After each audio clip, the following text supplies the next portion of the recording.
ਪੱਛਮੀ ਪਹਿਰਾਵੇ ਤੋਂ ਮੂੰਹ ਮੋੜ ਨੌਜਵਾਨ ਪੀੜ੍ਹੀ ਇੱਕ ਵਾਰ ਫਿਰ ਆਪਣੇ ਪੁਰਾਤਨ ਸੱਭਿਆਚਾਰ ਵੱਲ ਪਰਤਣੀ ਸ਼ੁਰੂ ਹੋ ਗਈ ਹੈ। ਪੰਜਾਬੀ ਸੱਭਿਆਚਾਰ ਦੀ ਝਲਕ ਵੇਖਣ ਨੂੰ ਮਿਲੀ ਜ਼ਿਲ੍ਹਾ ਤਰਨਤਾਰਨ ਦੇ ਬਲਾਕ ਖਡੂਰ ਸਾਹਿਬ ਦੇ ਅਧੀਨ ਪਿੰਡ ਬਿਹਾਰੀਪੁਰ 'ਚ।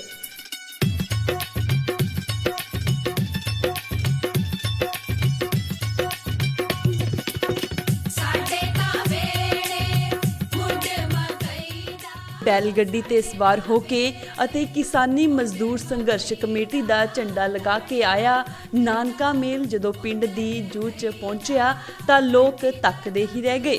मेलना दे सिर ते जिथे सग्गी फुल मत्थे ते टिके मोढियां ते फुलकारियां फब रहीआं सन, उत्थे ही नौजवानां दे गलां च पाए कैंठे ते हत्थां च खुंडियां वखरी ही टोर बना रहीआं सन।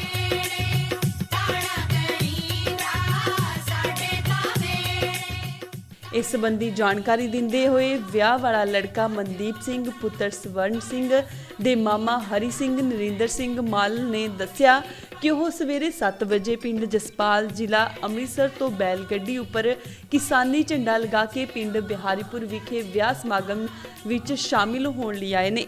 उन्होंने कहा कि महंगाई के दौर च सानू सब नू चाहिदा है विआह समागम च घट खर्चे करके अते भुल चुके पुरातन सभ्याचार वाल मुड़ना चाहिदा है। उन्होंने कहा कि असीं दिल्ली विखे धरने ते बैठे किसानां दा भी पूर्ण तौर ते समर्थन करदे हां।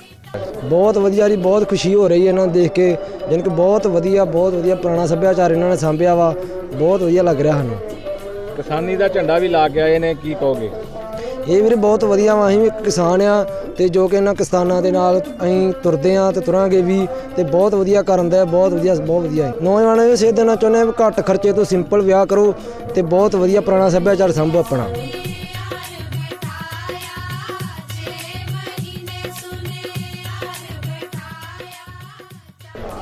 ਅਸੀਂ ਜੀ ਪੁਰਾਣਾ ਵਿਰਸਾ ਸੰਭਾਲ ਕੇ ਰੱਖਿਆ ਜੀ। ਸਾਨੂੰ ਬਹੁਤ ਜ਼ਿਆਦਾ ਖੁਸ਼ੀ ਹੈ ਕਿ ਸਾਡੇ ਭਣੇਵੇਂ ਦਾ ਵਿਆਹ ਪਿੰਡ ਬਿਹਾਰੀਪੁਰ ਜ਼ਿਲ੍ਹਾ ਤਰਨਤਾਰਨ। ਅਸੀਂ ਆਪਣੇ ਪਿੰਡ ਤੋਂ ਜਿਹੜਾ ਇਹ ਆਪਣਾ ਨਾਨਕਾ ਮੇਲ ਲੈ ਕੇ ਜਸਪਾਲ ਪਿੰਡ ਬਾਬਾ ਬਕਾਲਾ ਤਹਿਸੀਲ ਜ਼ਿਲ੍ਹਾ ਅੰਮ੍ਰਿਤਸਰ ਤੋਂ ਆਏ ਹਾਂ ਜੀ। ਅਸੀਂ 7 ਵਜੇ ਤੁਰੇ ਹਾਂ ਜੀ, ਪਹੁੰਚੇ ਹਾਂ ਜੀ ਤੇ ਸਾਨੂੰ ਬਹੁਤ ਹੀ ਮਾਣ ਮਹਿਸੂਸ ਹੋ ਰਿਹਾ ਜੀ ਕਿ ਅਸੀਂ ਇਹੋ ਜਿਹਾ ਪੁਰਾਣਾ ਵਿਰਸਾ ਸਾਂਭ ਕੇ ਰੱਖਿਆ। ਮੇਰੇ ਭਣੇਵੇਂ ਨੇ ਵੀ ਮੈਨੂੰ ਕਿਹਾ ਸੀ ਵੀ ਮਾਮਾ ਜੀ ਤੁਸੀਂ ਇੱਕ ਵਧੀਆ ਤਰੀਕੇ ਨਾਲ ਪੁਰਾਣਾ ਵਿਰਸਾ ਲੈ ਕੇ ਆਉਣਾ ਜੀ ਤੇ ਆਪਾਂ ਖੁਸ਼ੀਆਂ ਕਰਨੀਆਂ ਤੇ ਅਸੀਂ ਇਸ ਕਰਕੇ ਲੈ ਕੇ ਆਏ ਜੀ। ਲੋਕਾਂ ਨੂੰ ਕੀ ਸੰਦੇਸ਼ ਦੋਗੇ ਜਿਹੜੇ ਇੰਨੇ ਵਿਆਹਾਂ ਦੇ ਪੈਸੇ ਖਰਚ ਕਰ ਦਿੰਦੇ ਨੇ?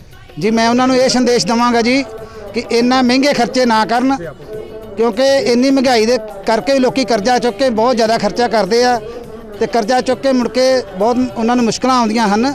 ਤੇ ਮੇਰੇ ਇਹੋ ਸੁਝਾਅ ਆ ਵੀ ਮੇਰੇ ਜਿਹੜੇ ਸਾਰੇ ਵੀਰ ਭਰਾ ਭੈਣ ਆ ਨਾ, ਇਹਨਾਂ ਨੂੰ ਘੱਟ ਤੋਂ ਘੱਟ ਖਰਚਾ ਕਰਕੇ ਅੱਜ ਦੇ ਮਾਹੌਲ ਦੇ ਵਿੱਚ ਕਰਨਾ ਚਾਹੀਦਾ ਵਾ। ਦੇਖਿਆ ਜਾਵੇ ਕਿ ਤੁਹਾਡੇ ਰੇੜੇ ਦੇ ਉੱਪਰ ਕਿਸਾਨ ਮਜ਼ਦੂਰ ਸੰਘਰਸ਼ ਕਮੇਟੀ ਦਾ ਜਿਹੜਾ ਲੱਗਾ ਹੋਇਆ ਹੈ ਝੰਡਾ, ਕੀ ਕਹੋਗੇ? ਕਿਸਾਨਾਂ ਨੂੰ ਸਮਰਥਨ ਕਰਦੇ ਹੋ? ਅਸੀਂ ਕਿਸਾਨਾਂ ਨੂੰ ਮਜ਼ਦੂਰਾਂ ਨੂੰ ਸਮਰਥਨ ਕਰਦੇ ਹਾਂ ਜੀ। ਸਾਡੇ ਵੀਰ ਭੈਣ ਭਰਾ ਜਿਹੜੇ ਕਿਸਾਨ ਮੋਰਚੇ ਤੇ ਰੁੱਝੇ ਹੋਏ ਨੇ, ਅਸੀਂ ਉਹਨਾਂ ਦੇ ਨਾਲ 100% ਤਿਆਰ ਹਾਂ ਜੀ। ਅਸੀਂ ਆ ਵਿਆਹ ਕਰਕੇ ਉੱਥੇ ਜਾਣਾ ਵੀ ਹਾਂ ਜੀ। ਇਸ ਤੋਂ ਬਾਅਦ ਤੇ ਸਾਨੂੰ ਅਸੀਂ ਮੋਦੀ ਕੋਲ ਹੱਕ ਲੈਣਾ ਚਾਹੁੰਦੇ ਹਾਂ, ਕਿਉਂਕਿ ਕਿਸਾਨਾਂ ਦਾ ਇਕੱਲਾ ਨਹੀਂ ਬਣਦਾ, ਸਾਡੇ ਸਾਰੇ ਹੀ ਵੀਰਾਂ ਦਾ ਬਣਦਾ ਵਾ, ਕਿਸਾਨਾਂ ਦਾ ਮਜ਼ਦੂਰਾਂ ਦਾ ਏਕਤਾ ਜੀ। ਅਸੀਂ ਉੱਥੇ ਜਾ ਕੇ ਮੋਦੀ ਦੇ ਹਿੱਕ ਦੇ ਜ਼ੋਰ ਨਾਲ ਅਸੀਂ ਲੈਣੇ ਆ ਜੀ ਹੱਕ ਆਪਣੇ। ਜੇ ਨਹੀਂ ਵੀ ਦਊਗਾ ਅਸੀਂ ਤਾਂ ਵੀ ਲੈ ਕੇ ਵਾਪਸ ਆਉਣਾ ਜੀ, ਭਾਵੇਂ ਸਾਨੂੰ 6 ਮਹੀਨੇ ਲੱਗ ਜਾਣ, ਸਾਲ ਲੱਗ ਜਾਵੇ। ਤਰਨਤਾਰਨ ਤੋਂ ਬਲਜੀਤ ਸਿੰਘ, ਇੰਡੋਜ਼ ਟੀਵੀ, ਆਸਟ੍ਰੇਲੀਆ।